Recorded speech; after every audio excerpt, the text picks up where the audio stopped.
Isang magandang araw po ang ipinapabot namin sa lahat ng aming mga kaibigan. Maraming salamat po sa inyong pagbibigay ng panahon para pakinggan po ang inyong mga lingkod. Ako po si Ponch. At Glenn, Para po sa programang Bayan at Biblia. Sa pagkakataon po ito ay muli nating pag-uusapan ang ilang mga bagay-bagay mula sa ating bayan. At syempre, pinakamahalaga ito kung ano ang sinasabi ng banal na kasulatan.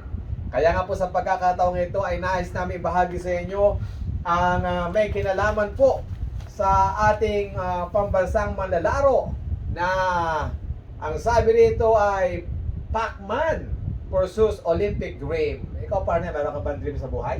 meron din. Meron din. Pero ano kaya itong dream ni Pacman? Pwede bang magbigay ka pa ng mga bagay-bagay tungkol dito? Yeah, thank you, thank you. Oo. Hello. Ito sinabi ni Emmanuel Pacquiao. Emmanuel yan, no? Na gusto niya pa rin sumama sa Paris Olympics o Paris Olympics sa 2024 para makuha o maabot niya ang isang minimithi niya pa Oh! na manalo ng gold medal sa Olympics. Alam mo naman natin si Pacquiao, sabi nila pambansang kamao. Oo, hindi, no? Sabi na iba, he's the best boxer ever kasi he's an 8th division champion. Wow, ha? 8 divisions, Yes. ha? Congratulations! Oo. At ang nag-iisa lang na hindi niya pa naabot is a gold medal in Olympics. Marami siyang perang nakuha. Marami siyang trophy. Marami siyang championship belt. Pero this one has eluded him. At the age of 44, Wow! at next year, 25 na yan, still, he dreams of being a gold medalist in this best worldwide Summer Olympics. Well, sabi niya, partner, sa interview sa kanya, nung 16 years old siya, payat lang siya, galing Jensen Santos, punta sa Manila. At sabi niya, nagbaka sakali siya dyan sa Olympics na yan. Pero sabi sa kanya, hindi ka pa marunong. Hanggat at the age of 16, napunta na lang siya sa professional boxing career. Oo. At doon naman siya naging kilala sa buong mundo dahil sa kanyang galing, lakas, at Yes. bilis, at magandang personality. Oo. No? At from rags to riches ang naging kwento niya. Pero, at the age of 44, kaya pa ba? Yes! Sa tingin mo, para sa'yo, kung ikaw ang, kumbaga, ang isang boxing analyst, what do you think? Kakayanin ba? Kakayanin ba? But it will be tough. At the age of Uh-huh. 44 and 45, lulusot pa siya sa mga qualifying tournaments for the Olympics.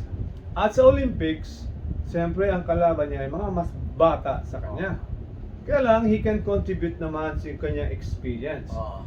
Pero siyempre, very highly motivated ang mga magiging katapat niya. Hindi lamang gusto manalo ng medalya, kundi it will be an honor for them to even yeah. spar or box with a world champion like Manny Pacquiao. Yeah, ako bilang isang Pilipino, natutuwa ako, partner, na isang tao at the age of 44 or 45, sinasabi niya, I still would like to achieve something that has eluded me. Meron pa siya unfinished business. Meron pa siya sa bucket list Wow! na gusto niyang maabot bago man lang siya tuloy na magretiro o mawala sa mundong ito. Oo. Naman? Andiyan ang kayamanan niya, may mabuting pamilya siya, kilala na siya, naging senator pa siya. Bibihira na isang boksingero ang naabot ang kanyang naabot na. Tama ka dyan. So ito na lang para sa kanya. Para sa akin nga, partner, wag na lang sana eh. Oo. For his health. Una, for his health. Ikalawa, sabi niya, Kristiyano na siya eh. Eh, siyempre, ang boxing naman, alam natin eh. Hindi ko masasayang patayan yan, pero bugbugan yan. Oo. No? Magsuntukan kayo dyan, maaaring assault yan. Pero, para sa akin, inconsistent with Christian values ang the game of boxing. Because you're there to hurt people. Pero, yan ang kanya naging career. At masasabi natin, pinagpala siya, partner. Pinagpala siya. So, itong pangarap na to, ang payo ko lang, Manning, pursue your dreams. Work on your bucket list. And we are here to support you. And after you've achieved your gold medal, I hope naman, ituon mo naman sa ating mga kababayan pa ang iyong pansin, lalo sa ating mga mahihirap na mga Pilipino at mga kabataan naghahanap ng role model. Pero partner, idadalain ko ang tagumpay ni Manny Pacquiao sa kanyang next goal. God bless you. Okay. Yes, oh. Ano yan? Ano yan? Ganyan, no? Ganyan, Yan, ganyan. Parang tayo ba?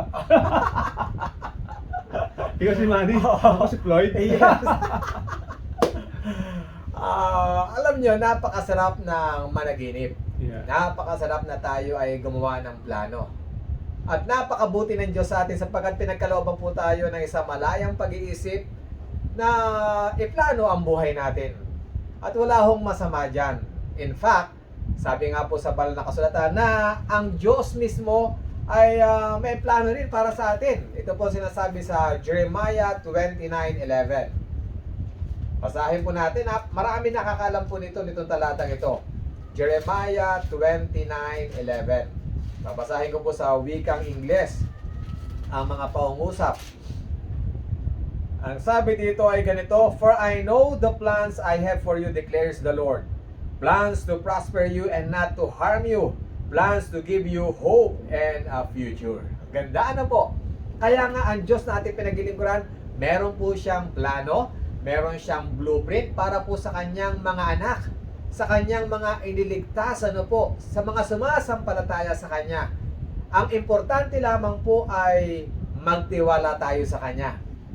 Ipagkaloob natin sa kanya ang lahat ng ating mga plano. Partner, ito ang sabi sa Proverbs. Okay. Proverbs 3, 5, and 6. Napakagandang paungusap po ito. Basahin natin. Proverbs 5. Okay. Proverbs 3, 5, and 6. Ang sabi dito, "Trust in the Lord with all your heart and lean not unto your own understanding. In all your ways acknowledge Him and He will make your paths straight." Will direct your path. Yes. Di ba ang ganda rito, no? Kung may plano ka sa buhay, kung meron ka mga panaginip sa buhay, maganda po yan. Pero maliwanag ang sinasabi ng Biblia na magtiwala tayo sa higit Amen. na plano ng Diyos sa buhay niyo at sa buhay ko. May sinasabi nga rito sa aklat ng banal na kasulatan, no, na ang thoughts ng Panginoon ay higit sa thoughts ng tao. My thoughts are not your thoughts, my ways are not your ways. So ang pinakamagandang gagawin po natin, ang sabi nga rito ay, "In all your ways, acknowledge Him and He will make your path straight." Kaya kung naman ang plano natin sa buhay, si Pacman may plano siya. Yeah. Pero bilang isang mananampalataya, ay importante na isang gunin niya ito sa Diyos. Yeah. Kung ano sasabihin ng Panginoon. Ito po ang sabi sa Proverbs 16.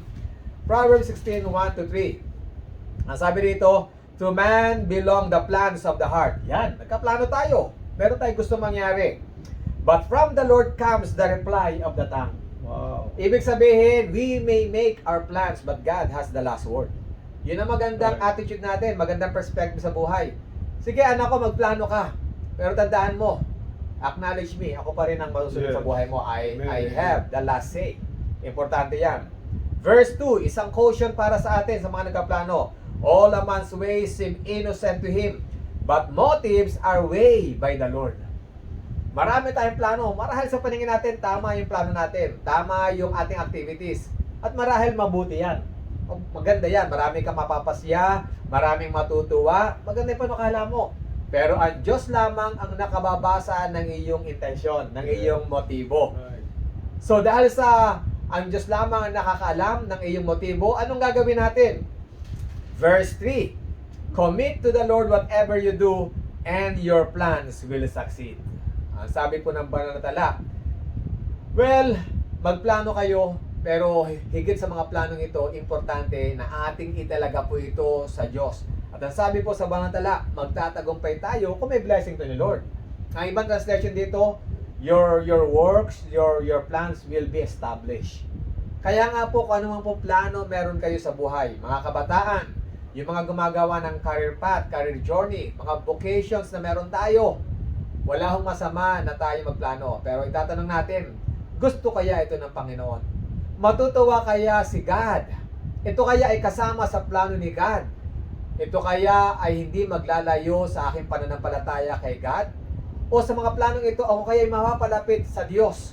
O sa mga planong ito, napaglingkuran ko kaya ang bayan ng Diyos?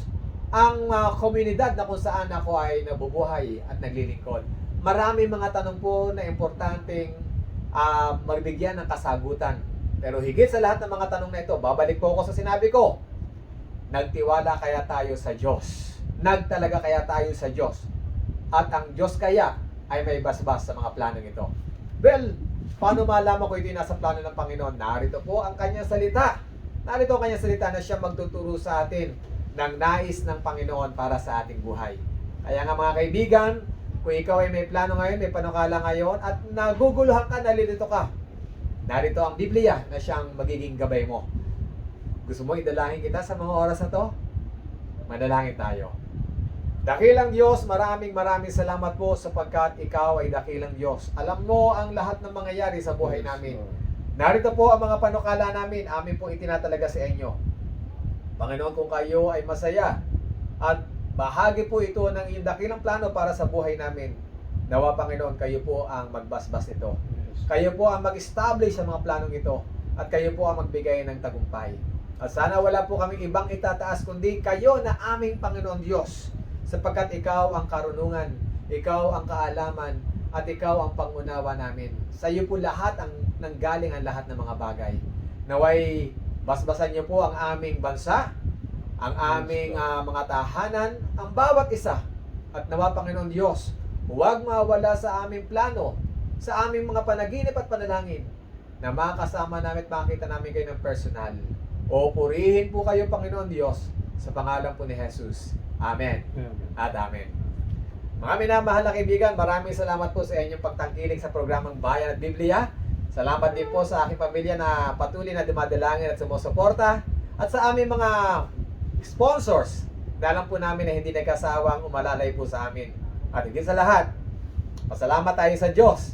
Amen. Na siyang nagsusustain, nagpo-provide ng buhay natin, ng lakas natin, at ang lahat na meron tayo sa atin sa mga oras na ito.